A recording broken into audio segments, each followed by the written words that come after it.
All right. We're here with Coach Ayo today for a pod session for in-depth with Sifu John today. He's a boxing coach, or head boxing coach. Head right? boxing coach, yes. Head boxing coach at the training grounds, which is on Pacific Highway. Yes, it's on. We're currently at 449A Pacific Highway, and we're transitioning over to 382 Pacific Highway in a much larger space. Sick. So it's been sort of 6 years in the making. So. 6 years in the making. I've been following him for about 6 months, so about 6 months after coming back, because as you know, I used to box and I love boxing. He looks like a really great coach from what I've observed. I haven't trained him yet, but I want to. But eventually I will.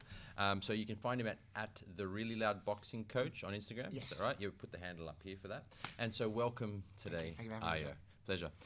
So just to give the guys a bit of context, our audience, if you could give us like the 3 to 5 minute kind of backstory, the origin story about who you are and what you're about. Well, I'll break down how I became a boxing coach because obviously that's what I'm here for initially. But in England, I was a very sporty child. It kept me out of trouble. Even though I was in trouble at school all the time, at the brink of expulsion at numerous times, I was academically I was okay, but I was for want of a better term, one of those little shits that always found himself in trouble. So I was often kicked out of school, but not fully expelled. I managed to stay in based on my academics, and the reason being was I also played a lot of sport. Played rugby to a high level, regional level. I played basketball again, regional level. Played tennis tournaments. Couldn't quite play tennis because I was a bit too aggressive, broke a lot of rackets. But so that's how I ended up in contact sports, and so that was my outlet for just being sort of a problem child. Was sport. Kept me out of trouble and didn't get into too much trouble with the law, and it sort of kept me on the straight and narrow, and then that's that was my thing. Then I went to university. Mum shipped me out as she could, so which is fair enough. I was a bit of a handful. And I studied. My initial degree was one of those sort of airy-fairy degrees, film studies and sociology. What was it? Film studies? Film studies and sociology. Okay, wow. That's also cool. known as the bong smokers. Had a good time in Newcastle. I moved from London to the northeast. Had a good time. Finished uni. Had no idea what I was doing. Ended up working in sales and IT recruitment, corporate sales. Sold my soul to the devil. Got really fat. Stopped training. I went from playing sort of high level rugby. University sort of paid to that. I was having a great time, and it was just a progression of just not playing sport my whole life and eating like an athlete, and to just not playing sport and eating, drinking, smoking, just being just a scumbag in general. And it all came to a head when I just realised I was like, what am I doing with my life? I think I believe I was 22 at the time, and had an epiphany, and I was just like, I can't do this job. I can't work in an office. I'm hating life. I need to find some change. And in that time, I already dabbled in the martial arts with Krav Maga with a friend, Komi Hagi, my good friend. He was an introduction, and I just thought, I'd played rugby. I'd had a few serious injuries from rugby, a shoulder reconstruction. I played at the London Irish Academy, so I played to a certain level. Didn't get offered a contract, and then I went to uni. So then, fast forward, I'm hating life as a 22-year-old, looking for some direction. And a friend of mine, Jodie Dwyer, said, look, come to London Shoot Fighters, renowned MMA gym in London that was producing fighters in the UFC, in Pride, in Dream, and they were making a name for themselves, and they were just transitioning over to a bigger facility themselves in London, and I just started doing MMA. So I left Krav Maga because... That was when you were around 22? Yeah, 22. I stopped doing Krav Maga because I found after a few months of doing that, it's not something you can really spar. It's more street fighting. It's a self-defense. Yeah. It's grab a weapon. I wouldn't necessarily call it a martial art. It's the premise there, obviously, for those that are aware, is to inflict as much damage on an assailant or an opponent and get out clean. And that's the brutal aspect. There's no, it's an Israeli art of self-defense. So it's like special forces stuff, yeah, right? exactly. So they're like, pretty much fucking kill them. Yeah, it's pretty and much, get out of it's incapacitate them, kill them, anything goes. Break a leg. Anything goes. So I wanted something, having come from a sporting background, I wanted something a bit more competitive, but something where I'm not trying to kill people. So, you know, it's the doorman's martial art. Let's call it that. So, I joined London Shoot Fighters, and I just immersed myself in martial arts. It was the greatest thing I could have found. It was I was like it was like catnip. I lost a lot of weight quickly because I was addicted to it. It was you had submission grappling, which is essentially no-gi grappling. So you wear your rash guards, etc. You had Brazilian Jiu-Jitsu. You had judo.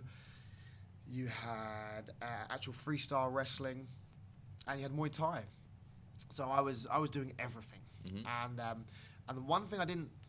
Funnily enough, didn't go near initially was boxing. I'd boxed. I'd done a few boxing sessions as a child with my older brother, but the boxers, whereas this is when Tap Out. This is when MMA was booming or on the rise. Ultimate Fighter. This is like the big rise. Michael Bisping was driving in England. This is when it was going through the roof. Anderson Silva, GSP, Chuck Liddell.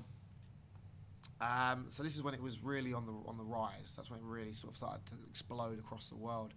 And the boxing being a traditional martial art, an Olympic sport, goes back. The boxers were very much working class or lower class. It's the poor man's sport, and they kept to themselves. Whereas the MMA community in the gym or the social club, whatever you want to call it, they had the Tap Out gear. They were. You know, it was more quite geeks, for want of a better term. You had a few, obviously, very hard men as well. You had a mix of fighters, but a mix of guys who just had seen the UFC. I want to be a fighter. Seen the Tap Out adverts and then the shirts. The boxers, very working class, very much just down to business. You had kids from the age of 6 or 7 to adults, and they were just focused. There was no messing around. It looked a bit depressing. They were just it was just hard work. They were just, they were there to be. They were fighters essentially. There's a big travelling contingent within the gym, gypsies, in our area. So they're pretty hard, aren't they? Yeah. Oh yeah. They're hard people. Like proper hard. And you had the members of the black community, different communities, but generally speaking, they were just Sounds like it was a bit of a melting pot. Yeah, where you had it was. And where was it again? It was in London Shoot Fighters. Okay, London Shoot Fighters. And so, is that still open now? It's still open now. They've sort of fragmented. So within London Shoot Fighters, you had a boxing gym called Hooks ABC. Yeah. And the head coach there was a gentleman called Steve Newland, and he was you think Mickey from Rocky, and that's the West London version. Hey, that's what mate, what's going on? It's very much that, and he's obviously dealing with. He was a hard taskmaster, and he would talk to the kids the same way he talked to the adults. Effing and blinding, because he's working with a lot of travellers, and at that age, a lot of the kids don't go to school. You call me on PC. It was a bit feral. The kids were just, but Steve was just. He would have them on the manners, and the parents had to earn the respect of the travelling community. You had to be a hard man, and Steve was a hard man. It wasn't a big man. It was just had that aura about him, and he'd rub people up the wrong way the way he spoke to them. But that's a part of the game. But he produced Olympians. He trained James DeGale, who won gold at Beijing, who used to come to the gym. So he had pedigree. So I was doing all the martial arts. I then, because I was so immersed in it, my body started breaking down. So my shins were going from Muay Thai. I was getting armbarred by blue belts and purple belts, and because I was aggressive white belt, when I was hack white belts, they'd lock it on a bit longer. And I was just starting to get battered and bruised, and it was one of those things I found that you couldn't, apart from maybe hitting the bag, you had to have people with you in class to progress. And with the boxers, they could come in on their own and train. They could skip, they could shadow box, they could hit the bag, they could do footwork, and I was intrigued. And then I was, after having a few niggles, ribs, everything was falling apart. I started boxing, and coincidentally, I stopped getting injured, which is funny. MMA was and jiu-jitsu was like rugby. You're just breaking down all the time. Whereas boxing, I managed to stay fit and healthy. So I shedded a truckload of weight. My nephew, I then left all the other martial arts and just immersed myself in boxing and just learned to be a boxer from the ground up. Was there any other reasons apart from because you couldn't find, there wasn't often their training partners, you were getting a lot of injuries, and then you saw that people could train alone. What would you say was the main reason that or was it just a culmination of those that led you down the boxing path? It was a culmination. I think I don't know. The boxers along with like the wrestlers. I just think they just have more. I don't know. There's an authenticity. It's just the hard work. It's just hard work. Yeah. I think the hardest trainers in the gym would be the wrestlers, in my opinion. As just per core discipline. Yeah. But that's brutal. But in terms of just everything that encompasses, the road work, the shadow boxing. Yeah. It was so many facets I could do on my own. Yeah. And then there's a degree of ownership. I can do this. I can do 75% of the work on my own. Yeah. And then but it's still you can work as an individual, but you also need the team as well. I like that mix. Ultimately, you're in there on your own. Yeah. In the ring, when you're sparring or you're on pads or whatever, if you're fighting, but you need a team around you. So I like that I could just mix between the two, and I could, I could progress. Yeah. I could practice on my own. I could learn my craft. I could stand in front of a mirror for an hour and shadow box. I could hit the bag. I could skip. Yeah. I could run. And then also I could maintain it. My fear was getting injured and being fat again, getting injured and going under the knife again and having another surgery and being out. Yeah. And I just, I just. What's your fighting weight? There you go. I fight either at light heavyweight, which is 81 kilos, 81, or a catch weight, or 91. Yeah.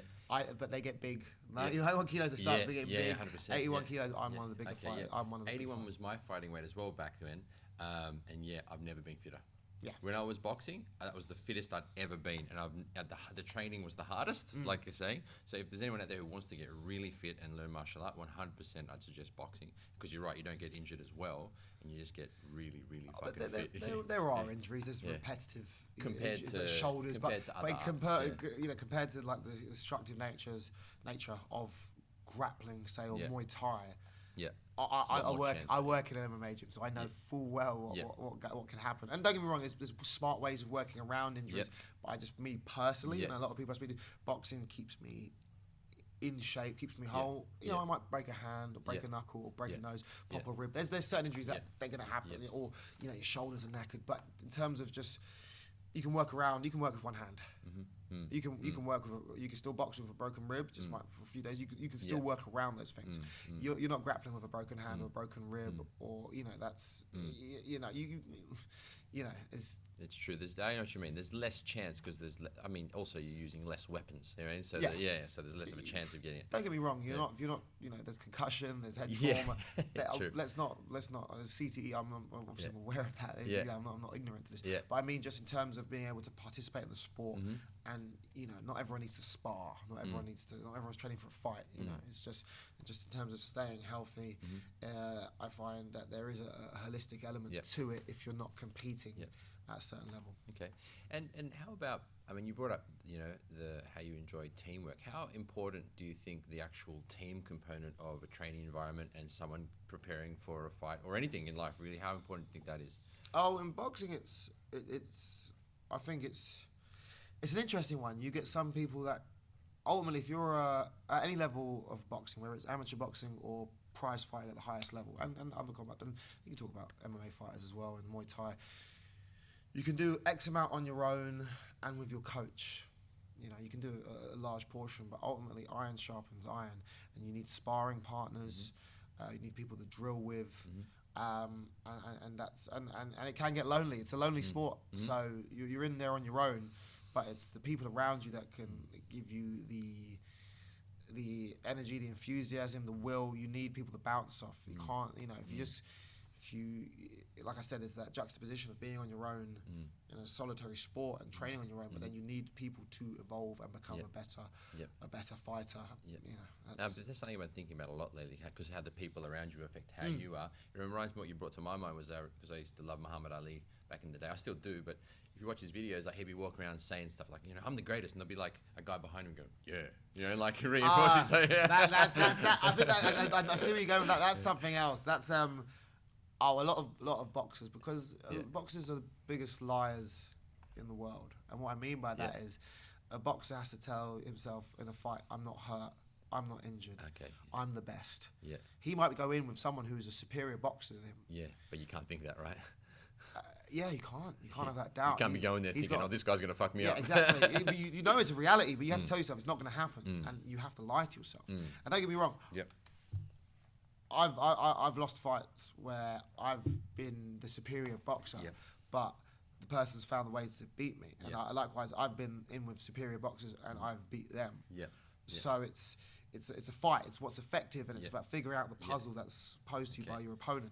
That's something I love about boxing. It's like a game of chess. You know what I mean? I love that about it, and that's what I very much miss, because we don't have that kind of competitive type of sparring in what we do. It's more flowy, cheese house, sticking hands kind of stuff, which you may have seen.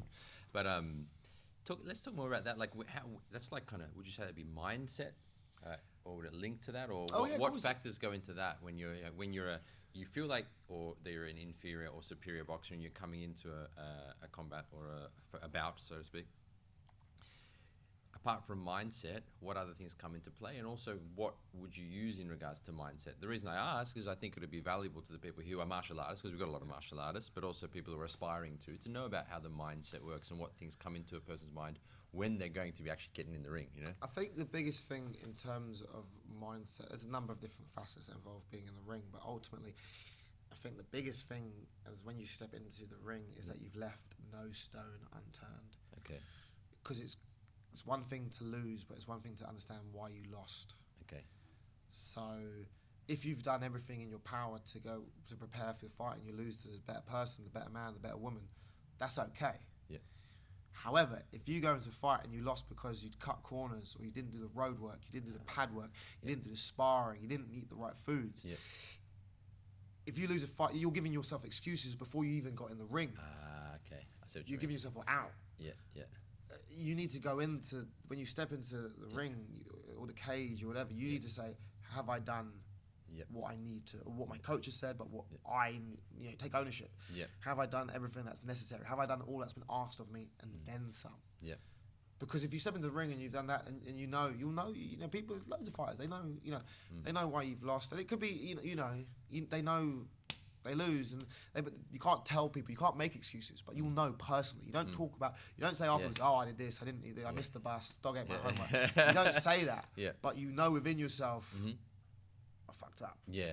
I didn't do it. I cut this corner. I didn't do the road work. I didn't eat the right foods. Okay, I understand. I've lost, but I know, and I don't mean on these things I can tweak and change, but I know I did a lot to get there. Yeah. It didn't quite work out. Certain things didn't work in my favour, but the better man won on the night. Yeah. And then I will come back, and I will come back stronger, and I will change things, and I will try. Yeah. And if I change them, maybe I will progress to another level, and I will improve. Yeah. But in terms of mindset, it's doing all that's asked, knowing that you've left no stone unturned, knowing that you've done what's needed to be done. Yeah. That's how you reinforce it, because otherwise, like I said, we lie to ourselves as boxers. But if you don't want to be, you don't want to go too far, and like you talk yourself into a fight, and then you realize you get in there and you get your ass handed to you. You're like, well, you're fighting a guy with an Uzi or something. Yeah, maybe I didn't quite think that one through. Yeah, got it. Okay, that's an interesting angle you've taken on it, because that's very much having the right mindset in preparation for it, and doing all the right things leading up to. So that's that. I think that's a really valid point.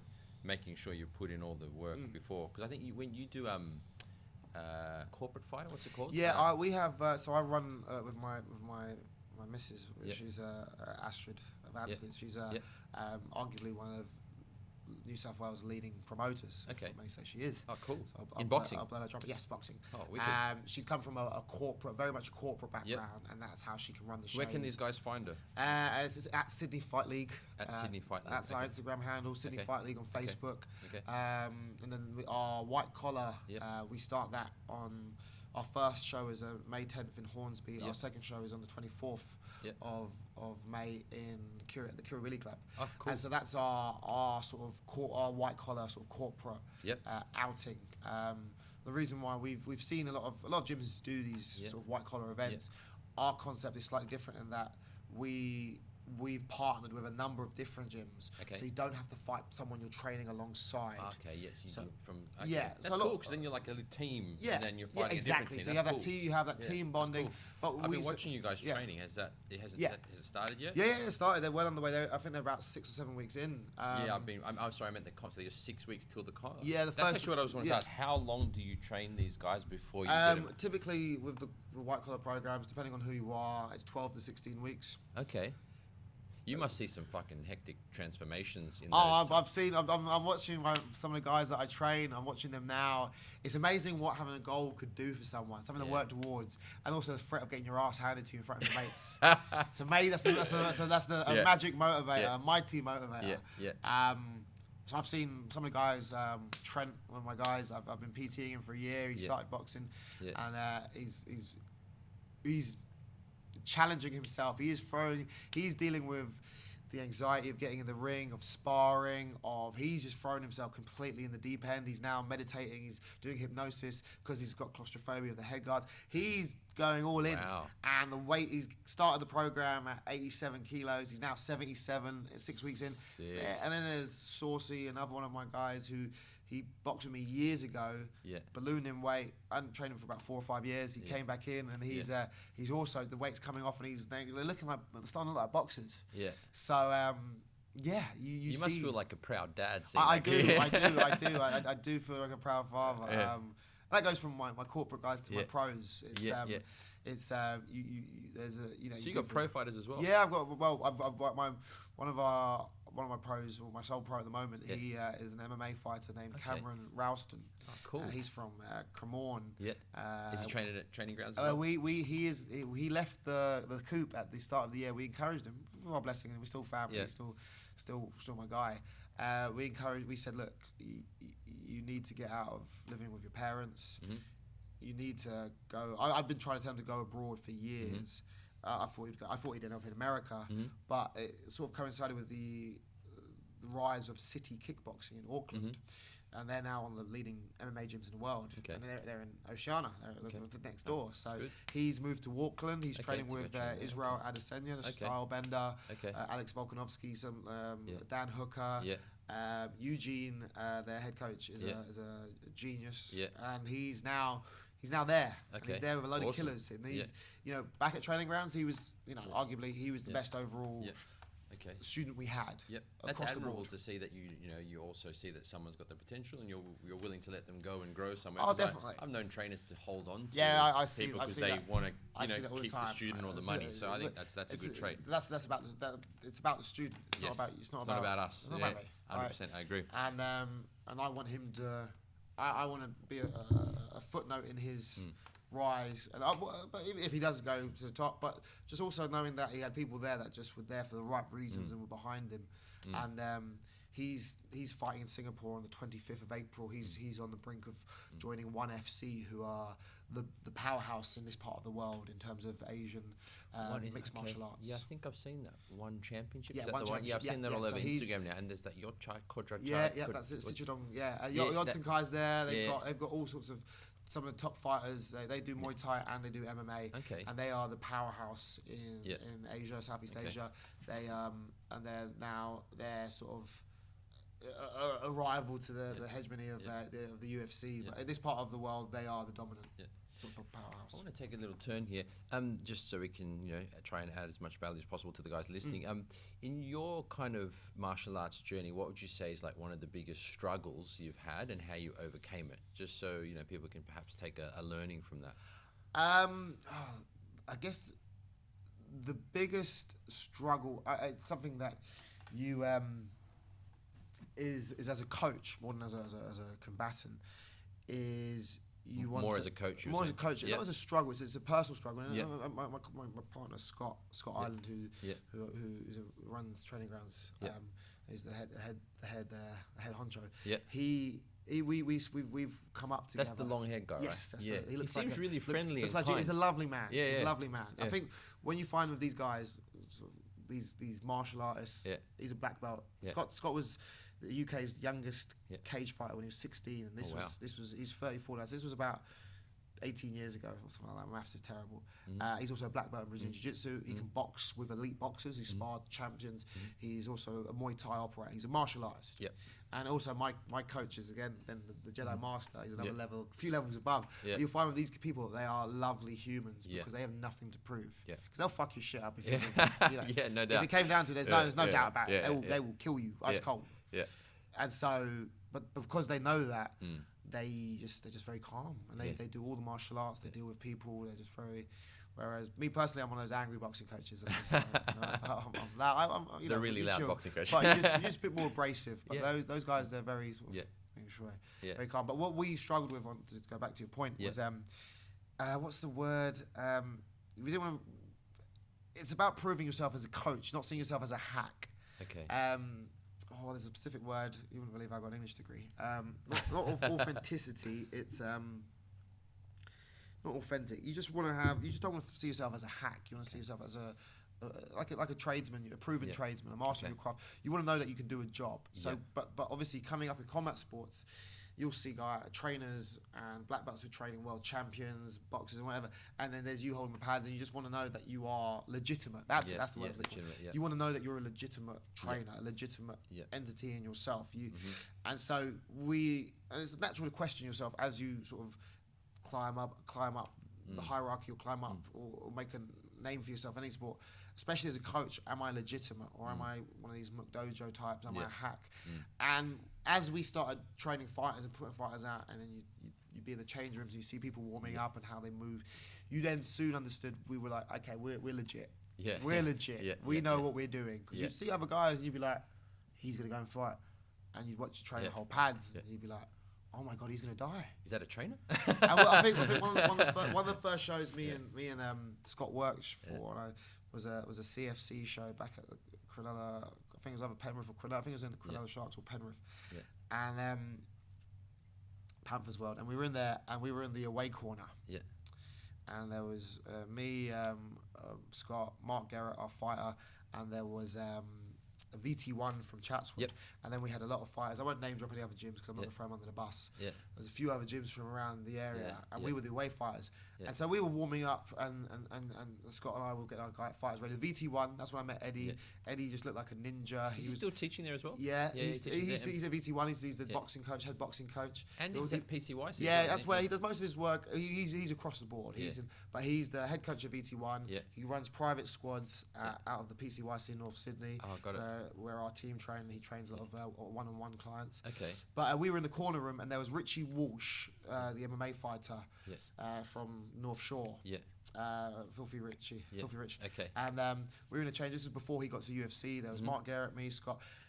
So we saw the guys warming up, and you can see straight away the grapplers warming up, the transitions. You can just see the different phases. You can just see when someone's rolling if they're legit, especially the coaches and the guys. And then we were warming up. Scott was warming up. We were warming up, and then the other guys we were watching them. And we were like, you'd have a jiu-jitsu instructor holding pads for someone, and it just looked like it was bush league. Peculiar, And so these guys were going out. We were in the blue corner. I remember vividly, and the guys were coming in like they were almost in body bags. They were coming in broken, battered, and bruised, and we were looking at each other and thinking, we're in the wrong corner here, because up till about 9, we were the main event. Like up till Richie Walsh went out, everyone was getting battered. They were coming in mangled, and we were like, this looks ominous. And Richie came out. Richie won, and we weren't surprised because he looked legit. We lost a decision, but we were like, we understood then. It was like, okay. I said to Scott afterwards, I think this was in like 2013 or 2000. This was 2012, and I think we're legit. I think we know what we're doing here. I think we're okay. And Scott was like, I think we're good. those guys in the corner, not so good. I think that's a really interesting point, I mean, as a coach, you're right. I mean, you do want to make sure that you're legit. Can you handle yourself? Can you actually teach a student to defend themselves? And it's, from my perspective, because mine's not a competition, I haven't had an experience like that. It's more been when students have gotten into street fights and they've effectively defended themselves. And now I'm like, okay, great. That's it. It works, thank God. that's it. So I totally feel Okay, and maybe I'll take another angle with if someone's coming to train with you guys, what's the typical kind of person that's coming to train at training grounds, or specifically to train with you? Let's say to train. There are no typical people. Okay. We okay. are all types. I call training grounds like I'm a bit of a piss taker. I call it a safe place. Safe place. Yeah. We open the door to everyone. We have an eclectic. We have good people. Okay. But we're open to your oddballs. We've got CEO types, high powered CEOs. We've got tradesmen. We've got parents. We've got housewives. Yep. It's across the board. Okay, awesome. What we do have is a no dickheads policy. I like that policy. We have that as well. So we call it a no cunt policy. same, but different. Yeah, we don't mind meatheads. We don't typically attract the. I'm covered in tattoos, by the way. Here's a disclaimer: I'm covered head to toe in tattoos, but we don't have the stereotypical roided up, tattooed meathead. But if we did, if they can, that being said, if they arrive, we frown upon the steroid use, obviously. Yeah. But if they arrive and they're part of the culture, then we don't judge anyone. You can, we're open doors for everyone. But if you're a dickhead, you won't last long. Yeah. You won't last. How important would you say culture is on building a really good, community and would you call it a school, or what would you call a dojo, or you could call it dojo. I wouldn't. That's a perfectly good term. It's a martial arts school. It's a dojo. Exactly. That's what, we're a school. We're a dojo. We're a social club. We wear many hats, but ultimately we're a place where people come to better themselves, where people come to train. Like I said, we're a safe place. It's where it's a place for the students to come into a place where they can be themselves. They won't be judged. Obviously, you've got to play well with others, but we do that. We enforce that. But it's just a place. It's a family place. At the same time, I've got a potty mouth and I have to rein it in around the kids. But it's a family. It's a family place, but it's a martial arts school. Fighters. We will train fighters, but we're not having this. Some gyms have the culture where it's a fighter's gym, and you come in and it's not friendly. Those gyms are always struggling financially. Because they're only going for a very small type fighters, of group. No dojo, no fighting school, no boxing gym. Unless you're a professional stable and you've got really top level. And that's what you cater for. But in terms of a school where it's encouraging people to take classes, the fighters are the tip of the sword. But fighters don't make you money. It's not about just making money, but fighters they're the elite. Got it. As a school, it's your students that are everything. And I'm a fight coach. I take guys to shows. I'm a boxing promoter. My partner is a boxing promoter, matchmaker. I'm involved across the board. But my love is coaching. And it's coaching whether it's just helping someone lose weight or helping someone compete. That's my personal thing. But regardless of what, you might be helping someone get through some emotional, some catastrophe in their lives. You might be their catharsis, which boxing is obviously is a massive stress relief. So, but your students are everything. And as a coach, you can't forget that. You can't lose sight of that. It's not about you. I know a lot of my peers, and it's about on their social media. Maybe there's a degree of narcissism, and you can point the finger at me, but ultimately, I'm all about my students. Like, it's all about building them up. It's all about shining a light onto them. It's all about talking how you trying to improve them. And that's everything. So in terms of what we are as a gym, we're a fight school. We're a family gym. We're a kids school. We like to train fighters, but ultimately we just want you to. If you have a goal, we will try and help facilitate. Got it. Give you the tools to fulfill what that. Would be some of, because I know you're saying it's a bit eclectic, it's like a melting pot, which sounds like, which is similar to what we're like, which is I think that's common with any good martial dojo or school, or however we want to put it. What would be some common goals then that these type of people have when they come to you? It depends. Well, for jiu-jitsu, it's just a case of learning to empower a lot of the. So more for boxing, just because that's your game. For boxing, I get a lot of people that want to compete because I like to produce. I like to help people fulfill. I like competitors. I'm a very competitive person. And I like training people from the ground up to as good as they can be. So I get a lot of people who want to go down that path.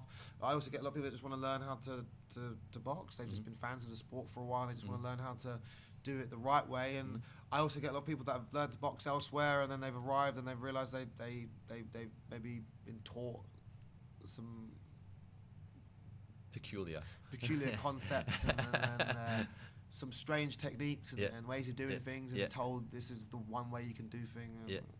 So Okay. I have my little guys who want to compete, which I can facilitate that because obviously I have a promotional side as well, so I can facilitate it from. And there's different paths. Some people are going to be amateur competitors. They'll go down the classic amateur path, train for a year or two, and go that path. It's a longer path. But then you have some people who go through the white collar route where they do a few corporate bouts, and then they're like, okay, they then take it as serious as an amateur. Because most amateurs, their goal is to be an Olympian, be a Commonwealth Games gold medalist. That's the end goal for an amateur, to be a represent your country, and then maybe transition over to the pros. That's the classic goal. Whereas white collar guys, they might just say it's a bucket list. I want to have a white collar bout. I've got one of my guys, Bladen, who did one of the white collar events. He was training with us on the side because he didn't feel he was getting the adequate attention. He was from a rugby background. He's a PT in North Sydney, and we trained him up for it, and I sort of took him under my wing, and he stayed a member, and he went on from being, within a year of doing the white collar bout, he was state champion at amateur level at heavyweight. And then he went to nationals for he's been to national championships for 2 years. He came to the game very late as a boxer. How old was he? He was 30, I believe, or 30, 29. 30 or 29. Yep. He was a rugby player, so he's an athlete and he's a strength coach. So I've got that. I don't have to worry about any of that. I know he's driven and he's focused and he knows what he needs to do. But my trick was to obviously teach him as much as I could teach him. And he went from 0 to 100. He went from winning his first sort of 8 to 10 bouts at that level. And then he was like fighting the best in the country. So his challenge has been, he's gone from, okay, you're on the fast track. Now he's gone from winning comfortably to now he's like fighting killers, and he's had a few more losses as well. But he's sort of my shining example of what can be achieved if you just turn up. Because he wasn't the most talented of that. I had a core group of about, when he arrived, and I just returned to Australia after being deported, which is another story. You've just returned to Australia? I returned to Australia in 2016 after being deported in 2015. Right. That's another story. That's one for another podcast. But him and a group of, there's about 5 or 6 guys. He was one of the least talented, not the talented guys. I had a group of fucking guns. And the most talented was, he turned 18. He was never to be seen again. He couldn't really handle the banter. The saying goes, hard work beats talent when talent doesn't work hard. Another one of my guys, Dan, has struggled with injury. Another guy, Tori, just disappeared after having his bout. He worked hard. He was a challenging student, and then he was just gone. That's the brutal nature of being a boxing coach, that you invest a lot of time in people, and they can just disappear and just leave you, and you can't do anything. They just go. That's it. And regardless of you getting paid for the time, time is the most worthwhile commodity you have as a coach. 100%. So if you pour it into someone, regardless of they're paying you, and then you've seen them grow to a certain point and they just start to scratch the surface and they go, it's like being a dog dying or breaking up your missus. It's something like that. And it's what all fight coaches go through. And but Bladen stuck with it. And he still turns up. I know. I don't need to. I know. We set a go. Can you make this? There's no. There's no grey area. It's black and white. We need to work on this. We need to work on that. We need to change things. But just turn up. Just be consistent. Turn in, week week out. Try and train, and you will get to where you need to be. You will. You will surprise yourself, and that is. Don't make excuses for yourself. Just turn up. That's perfect. Mate, I think you've hit the nail on the head with fucking success in anything. Just turn up. Just turn up. It's like that, that Woody Allen had a quote. It was like 80% of success is just showing up, which is exactly what you said. Turn up, and what that leads to is consistency and habit, and then you just get the results. So, I think that's a great fucking valuable lesson for the guys watching. Just fucking turn up. I always say that. I used to have a hashtag for about a year. Just always show up. Because only reason I'm a boxing coach is I started boxing when I was 21. I'm now coaching. I'm 30. Oh, 22. Sorry. I'm 35 in July. Okay. So I started late in the game as well. But the difference I have between a lot of peers and whatever is I've never stopped boxing. I've since I picked up a pair of gloves and I started hitting the bag and shadowing, I've never stopped. And you've been doing it full time because you've been working. I did, obviously over here. But even when I was I always get to the gym. I'd always skip shadow. I love the sport, but it's just a case of there's guys who I boxed with growing up that were just phenomenal talents, and they're for whatever reason in prison or families or whatever, or they just. And I'm just like, I see some of the guys that are now, Anthony Joshua, those guys aren't the most talented guys that are boxing. It's like in football and basketball, any sport, those guys aren't the most talented. They're talented. I'm telling you now, there's guys that were ridiculously talented, but they just stopped showing up. They found an excuse. They found a way out, and they took it. If you turn up, listen, I turn up to training, I'm dying. I get no sleep. I hold pads 35 to 40 hours a week. I'm a broken man, but I will do. If I can't, only time I can't make training is if I feel like I just can't do it physically. Like, and if you can't stand up. There's times where I will force myself. I walk into the gym and I will start training. I'm like, oh man, there's nothing here. But I will get to the gym. I will get there. I will drag my ass out. I will put ibuprofen, Nurofen, painkillers, whatever, coffee. I will take whatever I need to. Because there's no better feeling of finishing a hard sparring session or a training session thinking that was awesome. I'm going to collapse into a heap now. But I turned up. You turned up. That's it. And you have that conversation. You talk about mindset. You talk yourself into it.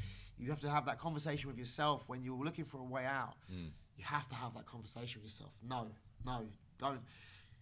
Just don't.